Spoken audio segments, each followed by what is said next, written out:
ಅವರ ಬಗ್ಗೆ ಮಾತನಾಡೋದಕ್ಕೆ ನಮ್ಮ ಜೊತೆ ಇದೀಗ ನಟ ವಿನೋದ್ ರಾಜ್ ಅವರು ನೇರ ಸಂಪರ್ಕದಲ್ಲಿ ಜಾಯ್ನ್ ಆಗಿದ್ದಾರೆ. ವಿನೋದ್ ರಾಜ್ ಅವರೇ, ಸರೋಜಾದೇವಿ ಅವರು ಇಲ್ಲ ಅಂತ ನೆನೆಸ್ಕೊಳ್ಳೋದಕ್ಕೂ ಸಾಧ್ಯ ಇಲ್ಲ. ಅಂತಹ ಪರಿಪೂರ್ಣವಾದಂತಹ ಜೀವನ, ಪರಿಪೂರ್ಣ ವ್ಯಕ್ತಿತ್ವ, ಗಂಭೀರತೆ, ಎಲ್ಲರೂ ಹೇಳ್ತಾ ಇದ್ರು ಒಂದು ಅದ್ಭುತ ಜೀವನವನ್ನ ಮಾಡಿದ್ದಾರೆ ಅಂತ ಹೇಳಿ. ನನಗೆ ಎಲ್ಲೋ ಓದಿದ ನೆನಪು, ನಿಮ್ಮ ಅಮ್ಮ ಮತ್ತು ಸರೋಜಾದೇವಿ ಅವರದ್ದು ಅತ್ಯಂತ ಆಪ್ತರು ಅವರಿಬ್ರು, ತುಂಬಾ ಸ್ನೇಹಿತರು. ಯಾಕಂದ್ರೆ ಮನೆಗೆ ಬರ್ತಾ ಇದ್ರು. ಹೇಗೆ ನೆನಪಿಸ್ಕೊಳ್ಳೋದಕ್ಕೆ ಬಯಸ್ತೀರಿ ಈಗ? ನೋಡಿ, ಅವ್ರ ಮಾತಿನಲ್ಲಿ ಇಂಟರ್ವ್ಯೂನಲ್ಲಿ ಹೇಳಿದ್ದಾರೆ, ಹೆಣ್ಮಗಳು ಅಂತ, ಅಯ್ಯೋ ಮತ್ತೆ ಹೆಣ್ಮಗಳು ಹುಟ್ಟಾ ಅಂತ ಹೇಳಿದ್ದೆ. ಅದೇ ಕಥೆ ಆಗುತ್ತೆ ನನ್ನ ತಾಯಿಯವ್ರದ್ದು ಕೂಡ. ಆ ಹೆಣ್ಣು ಅನ್ನುವಂಥದ್ದು ಏನು ಅನ್ನುವಂಥದ್ದು ಆ ತಾಯಿಗೆ ಮಾತ್ರ ಗೊತ್ತಿರುತ್ತೆ. ನನ್ನ ತಾಯಿ ಮಾತ್ರ ಹೇಳಿದ್ರು ಅಂತ ಮಾತು ಹೇಳ್ತಾರೆ ನೋಡ್ರಿ ನಮ್ಮವ್ರು. ಪಾಪ ಅದು ಅವ್ರಿಗೆ ನಿಜವಾಗ್ಲೂ ಆ ತಾಯಿ ತರ ಏನು ಅನ್ನೋಂಥದ್ದು ಅವ್ರಿಗೆ ಗೊತ್ತಿದೆ.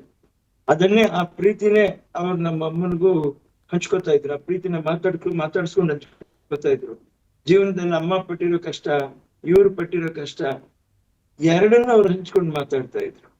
ಅದ್ರ ಜೊತೆಯಲ್ಲಿ ನನಗ್ ಬುದ್ಧಿ ಹೇಳೋರು, ಇನ್ನು ಹುಷಾರ್ ಕಣಪ್ಪ, ಅಮ್ಮ ಮಾಡಿರುವಂತ ಆಸ್ತಿನ ನೀನ್ ಕಳ್ಕೊಂಬಾರ್ದು, ಜೀವನದಲ್ಲಿ ಎಚ್ಚರಿಕೆ ಆಗಿರ್ಬೇಕು, ನಿನಗೆ ಅಂತ ಯಾರು ಇರೋದಿಲ್ಲ, ಬಾರಿ ಕಷ್ಟ ಕಣಪ್ಪ ಅಂತ ಹೇಳ್ಬಿಟ್ಟು ಹೇಳೋರು. ಏನ್ ನೋವಾಗ್ತಾ ಇದೆ, ಇನ್ನೊಂದು ತಾಯಿನ ಕೂಡ ಕಳ್ಕೊಂಡ್ಬಿಟ್ಟೆ ಅಂತ ಅನ್ನಿಸ್ತಾ ಇದೆ. 2 ತಿಂಗಳ ಹಿಂದೆ ಬಂದು ಇನ್ನು ಬಾರಪ್ಪ ಫ್ರಾಕ್ಚರ್ ಆಗಿದೆ ಅಂತ ಹೇಳಿದ್ರು. ನಮ್ ಕರ್ಮಕ್ಕೆ ನಮ್ಗೆ ಹೋಗಕ್ಕಾಗ್ಲಿಲ್ಲ ಅದಂತ ನೆನ್ಸ್ಕೊಂಡ್ರೆ ತುಂಬಾನೇ ಬೇಜಾರಾಗುತ್ತೆ ನಿಜವಾಗ. ಅವರು ಕಲಾವಿದೆಯಾಗಿ ಅನ್ನೋದ್ರಕ್ಕಿಂತ ಒಂದು ತಾಯಿ ಸ್ಥಾನನ ಯಾವ ರೀತಿ, ನಿನಗೆ ಎಷ್ಟು ತೊಂದರೆಗಳಿರತ್ತಪ್ಪ, ಎಚ್ಚರಿಕೆಯಾಗಿ ನೀನ್ ಜೀವನ ಮಾಡು, ಗಾಂಧಿನಗರ ಆಫೀಸ್ ಮಾಡಿದ್ಯಾ, ಪ್ರತಿಯೊಂದು ಮಾಡಿದ್ಯಾ, ನಡ್ಸ್ಕೊಂಡು ಹೋಗ್ಬೇಕು, ಯಾವ ಕಾಲಕ್ಕೂ ನೀನು ಹಿಂಜರಿದಿದ್ದು ಒಂದದಾಗಬಾರ್ದು ಅಂತ ಹೇಳಿರುವಂತ ನಿಜವಾದ ಅಭಿನಯ ಸರಸ್ವತಿಯವರು. ಇವಾಗ ತುಂಬಾ ನೋವೇನಾಗತ್ತೆ ಅಂತ ಹೇಳಿದ್ರೆ, ಇವತ್ತು ಅಮ್ಮನೂ ಇಲ್ಲ, ಅವರು ಇಲ್ಲ. ಇಂಡಸ್ಟ್ರಿನ ದೊಡ್ಡ ಕಂಬಗಳೇ ಹಲ್ಲಾಡೋಗ್ಬಿಟ್ಟು ಎಲ್ಲೋ ನೋವೇನಾಗುತ್ತೆ, ಹಾಳು ಹಂಪೇನ ನಾವು ಕಂಡ್ಬಿಟ್ಟು ಆ ಕಣ್ಣು ಮುಂದೆ ಅಂತ ಹೇಳ್ಬಿಟ್ಟು ಅನಿಸ್ತಾ ಇದೆ. ತುಂಬಾ ನೋವಾಗುತ್ತೆ ಅನಿಸ್ತಿದೆ, ತುಂಬಾ ನೋವಾಗುತ್ತೆ. ಆದ್ರೆ ಅವ್ರುಗಳ ಮಾತು, ಅಮ್ಮವ್ರು ಹೇಳಿರುವಂತ ಮಾತು, ಹೇಗ್ ನಾವು ನಡ್ಕೋಬೇಕು, ಹೇಗ್ ಗಟ್ಟಿಯಾಗಿರ್ಬೇಕು, ಆ ಅರ್ಥ ವ್ಯವಸ್ಥೆಯಲ್ಲಿ ನೀನ್ ಹೇಗೆ ಇರ್ಬೇಕು ನಿನ್ ಜೀವನದಲ್ಲಿ ಅಂತ ನನಗೆ ನಿಜವಾಗ್ಲೂ ಅಮ್ಮವ್ರಿಗೂ ನನಗೂ ಅವರು ಹೇಳ್ಕೊಟ್ರದ್ ನನ್ಗೆ ಎಂದೂ ಮರೆಯಕ್ಕಾಗಲ್ಲ. ಕಿತ್ತೂರು ಚೆನ್ನಮ್ಮದಲ್ಲಿ ತಾಯಿಯವರು ಅವ್ರು ಸೊಸೆಯಾಗಿ ಮಾಡಿದ್ದಾರೆ ನೋಡ್ರಿ. ಆ ಸಂಬಂಧಗಳು ಹೇಗ್ ಬೆಳ್ಕೊಂಡ್ಬರುತ್ತೆ ನಿಜ ಜೀವನದಲ್ಲಿ ಕೂಡ. ವಾಪಸ್ ಅದನ್ನ ಮಾತಾಡ್ಕೋತಾ ಇದ್ರು. ಆ ಸೆಟ್ ಇಂದ, ಆ ದಿನಗಳದ್ದು, ಆ ಕಾಲದ್ದು ಹೇಗೆ ನಾವು ಇದು ಮಾಡಿದ್ವಿ, ಅಭಿನಯ ಮಾಡಿದ್ವಿ. ನೋಡು, ನನ್ ಸೊಸೆಯಾಗಿ ನಿಮ್ಮ ಅಮ್ಮ ಬಂದಿದ್ದಾರೆ ನೋಡು, ನಾನು ಹೇಳ್ತಾ ಇದ್ದೀನಿ, ಆ ಪಾತ್ರ ಕೂಡ ನಿಮ್ಮ ಅಮ್ಮಂದು ಅದೇ ತರ ಇರುತ್ತೆ, ನನ್ ಪಾತ್ರನೂ ಹಾಗೆ ಇದೆ, ಇದು ನಿನ್ನ ಪಾತ್ರನೂ ಹಾಗೆ ನಿಲ್ಬೇಕು ವಿನೋ ಅಂತ ಹೇಳ್ಬಿಟ್ಟು ಹೇಳೋರು. ಅಮ್ಮವ್ರನ್ನ ಮರೆಯಕ್ಕಾಗಲ್ಲ. ಹೇಳಕ್ ಹೋದ್ರೆ, ಕನ್ನಡಿಗರ ಮನಸ್ಸು ಕರಗಿತು, ಮತ್ತೆ ಹುಟ್ಟಿ ಬಾ ಎಂದು ಕರೆಸಿತು. ದೇವರವ್ರ ಆತ್ಮಕ್ಕೆ ಶಾಂತಿ ಕೊಡ್ತಿದ್ರು, ಅವ್ರ ಕುಟುಂಬ ವರ್ಗದವರಿಗೆ ನೋವಿನ ಸಹಿಸುವಂತ ಶಕ್ತಿ ಕೊಡ್ತಾರೆ. ನಮಸ್ಕಾರ.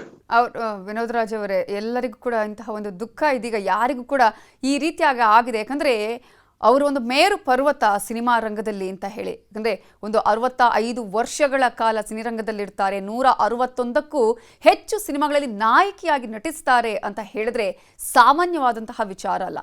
ಅದರಲ್ಲೂ ಕೂಡ ಪ್ರಮುಖವಾಗಿ ನಾವು ಗಮನಿಸಬಹುದು, ಪ್ರತಿಯೊಬ್ಬರಿಗೂ ಪ್ರೀತಿಯನ್ನು ಕೊಡ್ತಾ ಇದ್ರು, ಪ್ರತಿಯೊಬ್ಬರಿಗೂ ಅದೇ ಪ್ರೀತಿಯನ್ನು ತೋರಿಸ್ತಾ ಇದ್ರು.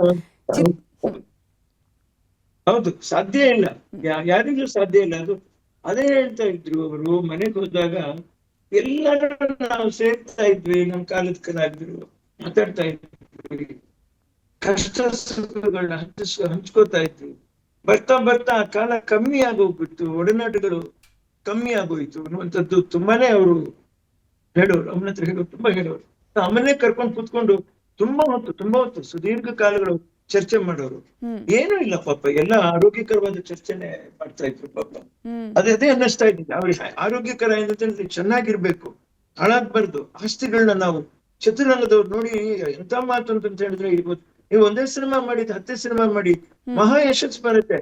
ಆ ಹಣನ ದಯವಿಟ್ಟು ಬಿಡಬಾರ್ದು. ಈಗ ಭೂಮಿ ರೂಪದಲ್ಲಾದ್ರೂ ಲಕ್ಷ್ಮಿ ರೂಪದಲ್ಲಾದ್ರೂ ನಮ್ ಕೈಲಿ ಇರ್ಬೇಕು, ಲಕ್ಷ್ಮಿನ ಕಳ್ಕೊಬಾರ್ದು ಅಂತ ಹೇಳೋರು ಇವ್ರು. ಇನ್ನೊಂದು ಫೈಲ್ ಮಾಡಿ ಇಟ್ಕೋ, ಇನ್ಕಮ್ ಟ್ಯಾಕ್ಸ್ ಪ್ರತಿ ವರ್ಷನೂ ಫೈಲ್ ಮಾಡಿ ಇಟ್ಕೋ. ಈ ವರ್ಷ ಬಂದ್ರೆ ನೀನ್ ಕೈ ಹಾಕಿದ್ರೆ ಸಿಗ್ಬೇಕು ಫೈಲ್ ನಿನ್ನ ಹತ್ರ, ಇಲ್ಲಾಂದ್ರೆ ನೀನ್ ಬಾಳಿ ಬದುಕಿ ನಿಮ್ಮಮ್ಮ ಕಷ್ಟಪಟ್ಟು ಏನೋ ಪ್ರಯೋಜನ ಇಲ್ಲ ಕಣ. ಹೀಗೆ ಹೇಳೋರು ಯಾರು ಇಲ್ಲಮ್ಮ ನಂಗೆ ಇವತ್ತು.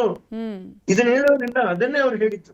ಮಹಾನ್ ವ್ಯಕ್ತಿ ಅಂತ ನಾನು ಯಾಕೆ ಹೇಳ್ತಾ ಇದ್ದೀನಿ ಅಂದ್ರೆ, ಕಲಾವಿದೆ ಮಾತ್ರ ಅಲ್ಲ ಆ ಅಮ್ಮ, ಅವ್ರಿಗೆ ಎಲ್ಲವೂ ಗೊತ್ತಿತ್ತು. ಇಲ್ಲಾಂದ್ರೆ ಇಷ್ಟ ಕಾಲ ಅವರು ತನ್ನ ಸ್ವಾಭಿಮಾನನ ಕಾಪಾಡ್ಕೊಂಡು ತಾವು ಬಾಳ್ಬೇಕಾದ್ರೆ ಸಾಮಾನ್ಯ ವ್ಯಕ್ತಿ ಆಗಿಲ್ಲ ಅವರು. ಅಭಿನಯ ಟಾಪ್ ಅವರು, ಮಾತಾಡುವಾಗಿಲ್ಲ. ಭಗವಂತ ಸೃಷ್ಟಿಸಿರೋ ರೀತಿ, ಯಾವ ಮಣ್ಣಿಂದ ತೆಗೆದು ಈ ಬೊಮ್ಮೆನ ಮಾಡಿದ್ರು ಅಂತ ಹೇಳ್ತಾರಲ್ಲ ನಿಮ್ಗೆ, ಹ್ಮ್ ದೇವರು ಹೇಗೆ ಮಾಡ್ದ ಅಂತ ಹೇಳ್ಬಿಟ್ಟು ಹೇಳ್ತಾರಲ್ಲ, ಅಂತ ಒಂದು ಸ್ಫುರದ್ರೂಪಿಯಾದ ಹೆಣ್ಣು. ನನ್ನ ಬಾಯಿನಲ್ಲಿ ಅವ್ರನ್ನ ವರ್ಣನೆ ಮಾಡಕ್ಕೆ ನಮ್ಗೆ ಅಂತ ಯೋಗ್ಯತೆನೂ ಇಲ್ಲ. ಆದ್ರೆ ಮಾತ್ರ ಖಂಡಿತ ಹೇಳ್ತಾ ಇದ್ದೀನಿ, ಆ ಲಕ್ಷಣ, ಆ ಒಂದು ಅವ್ರು ಮಾತಾಡೋದು, ಆ ಅವ್ರು ತುಂಬಾ ಅದನ್ನ ಏನ್ ಹೇಳೋರು ತಮಿಳ್ನಲ್ಲಿ ಇದ್ರೆ ಕಿಳಿ ಮೊಳಿ ಅಂತ ಹೇಳ್ಬಿಟ್ಟು ಹೇಳೋರು. ಹ್ಮ್ ಆ ಗಿಳಿಯ ಒಂದು ಹೌದು ಏನಿದೆ ಮಾತು, ಆ ತರ ಇರೋದು, ಅಷ್ಟು ಮೆತ್ತು, ತುಂಬಾ ಚೆನ್ನಾಗಿರೋದು. ಅದು ನೋಡಿ, ಪ್ರತಿಯೊಬ್ಬರಿಗೂ ಅವ್ರದ್ದಾದ್ದೇ ಒಂದು ಪಡ್ಕೊಂಡ್ ಬಂದಿರ್ತಾರ್ರಿ. ಎಲ್ಲಿ ನಾವು ಭಗವಂತನ ಕಾಣ್ಬೋದಂತೆ, ಒಂದು ಕಲಾವಿದನ ಎಲ್ಲಿ ನಾವು ರಸಿಕತೆ, ನಾವು ಮನುಷ್ಯರೇ, ಅವರು ಮನುಷ್ಯರೇ, ಆದ್ರೆ ಅವರಲ್ಲಿ ಏನೋ ಒಂದು ಇದೆಯಲ್ಲ ಅನ್ನುವಂಥದ್ದು ಮನುಷ್ಯರಾಗಿ ನಾವು ಹೊಗಳ್ತಾ ಇದೀವಿ ನೋಡಿ, ಅದೇ ಅವ್ರು ಪಡ್ಕೊಂಡ್ ಬಂದಿರೋದು, ಅದೇ ಅವ್ರು ಪಡ್ಕೊಂಡ್ ಬಂದಿರೋದು, ಅದನ್ನ ಉಳಿಸ್ಕೊಂಡ್ರು. ಇವತ್ತು ನಮ್ ಕಣ್ಣು ಮುಂದೆ ಅವರು ಇಲ್ಲ ಅನ್ನುವಂಥದ್ದೇ, ಆ ಕಂಠ ಇಲ್ಲ ಅನ್ನುವಂಥದ್ದೇ ಮತ್ತೆ ಕೇಳಕ್ಕಾಗಲ್ಲ ಅನ್ನುವಂಥ ತುಂಬಾ ನೋವಾಗತ್ತೆ, ತುಂಬಾ ನೋವಾಗತ್ತೆ. ಅಲ್ಲಿ ಹೋಗಿ ಯಾರು ನೋಡ್ಬೇಕು ಅನ್ನುವಂಥದ್ದು ಅರ್ಥ ಆಗಲ್ಲ ಇನ್ಮೇಲೆ ಜೀವನದಲ್ಲಿ. ಕೆಲವು ಮನೆಗಳಲ್ಲಿ ಆ ನೋವು ನಮ್ಮನ್ನ ಕಾಡ್ತಾ ಇರ್ತದೆ, ಆ ಬಾಗಿಲುಗಳು ಅಯ್ಯೋ ಅಂತ ಅನಿಸ್ತದೆ. ಬರೀ ಅಷ್ಟೇ ನಾವು ನೋಡ್ಬೋದು ಅಷ್ಟೇ, ನೊಂದು ಹೋಗ್ಬೇಕು, ನೋಡಿ ನೊಂದು ಹೋಗ್ಬೇಕು ಮನುಷ್ಯ. ಭಗವಂತ ಭೂಮಿ ಮೇಲೆ ಎಲ್ರಿಗೂ ಕೊಟ್ಟಿರುವಂತ ಇದೊಂದು ಏನ್ ತರ ವಿಚಿತ್ರವಾದ ಒಂದು ಪರೀಕ್ಷೆ ಅಂತ ಅನ್ನಿಸ್ತದೆ ನೆನ್ಸ್ಕೊಂಡ್ಬಿಟ್ರೆ. ಪರೀಕ್ಷೆನೆ, ಪ್ರತಿಯೊಂದು ಪರೀಕ್ಷೆನೆ ಮನುಷ್ಯ. ಕಾಲಕ್ಕೆ ನೀವು ವಾಹಿನಿಯವರೇ ಇದಕ್ಕೆಲ್ಲ ಸಾಕ್ಷಿಯಾಗಿದ್ದೀರ. ನಾವು ಮಾತಾಡೋದಕ್ಕೂ ನಾವಿರೋದಕ್ಕೂ ನಿಧನರಾದಾಗ ಅಂತಿಮ ಯಾತ್ರೆಗೂ ಜೊತೆಲಿ ನಿಂತಿರೋರು ನೀವುಗಳೇ ಪಿತಾಮಹ ಆಗ್ತೀರ. ನಿಜವಾಗ್ಲು ನೆನ್ಸ್ಕೊಳಕ್ ಹೋದ್ರೆ ಏನ್ ಹೇಳಕ್ ಸಾಧ್ಯ ಇಲ್ಲ. ಮನ್ಸು ತುಂಬಾನೇ ನನ್ಗೆ ಹೊಡೆದೋಯ್ತು. ನಾನು ರಾಜ್ಯದಲ್ಲಿ ಇಲ್ಲ, ಆದ್ರೂ ನನ್ಗೆ ತುಂಬಾ ನೋವಾಗ್ತಾ ಇದೆ ಮನ್ಸಿಗೆ. ಅವರ ಆತ್ಮಕ್ಕೆ ಭಗವಂತ ಶಾಂತಿ ಕೊಡ್ಲಿ. ಅವರ ಸಾಧನೆಗೆ ಅಪಾರವಾಗಿ ದಿನನಿತ್ಯ ಜಯಕಾರ ಬರ್ಲಿ, ಮೊಳಗ್ತಾ ಇರ್ಲಿ. ಅವ್ರ ಯಶಸ್ಸು ಕೀರ್ತಿ ಎಲ್ಲೆಡೆ ಅವ್ರು ಇವತ್ತು ಮುಗಿದೋಗಿದ್ದಾರೆ ಅಂತ ನಾವು ತಿಳ್ಕೊಬಾರ್ದು. ಆ ತರ ಒಂದು ಸಾಧನೆ ಮಾಡ್ಲೇಬೇಕು ಅನ್ನುವಂತ ಒಂದು ವ್ಯಕ್ತಿಯವರು, ಅದನ್ನ ನೋಡಿ ಸಾಧನೆ ಮಾಡಕ್ ನಾವು ಕಲಿಬೇಕು ಅನ್ನುವಂಥದ್ದೇ ನಮ್ಮ ಅಭಿಲಾಷೆ. ಅಭಿಮಾನಿಗಳಿಗೆ ನಾನು ಹೇಳ್ತಾ ಇರೋದು ಇದೊಂದನ್ನೇ. ನಮಸ್ಕಾರ. ಅವರ ಆತ್ಮಕ್ಕೆ ಶಾಂತಿ ಸಿಗಲಿ ಅಂತ ನಾವು ದೇವರಲ್ಲಿ ಪ್ರಾರ್ಥಿಸೋಣ. ಧನ್ಯವಾದಗಳು ವಿನೋದ್ ರಾಜ್ ಅವರೇ, ನ್ಯೂಸ್ 18 ಜೊತೆ ಮಾತನಾಡಿದ್ದಕ್ಕಾಗಿ.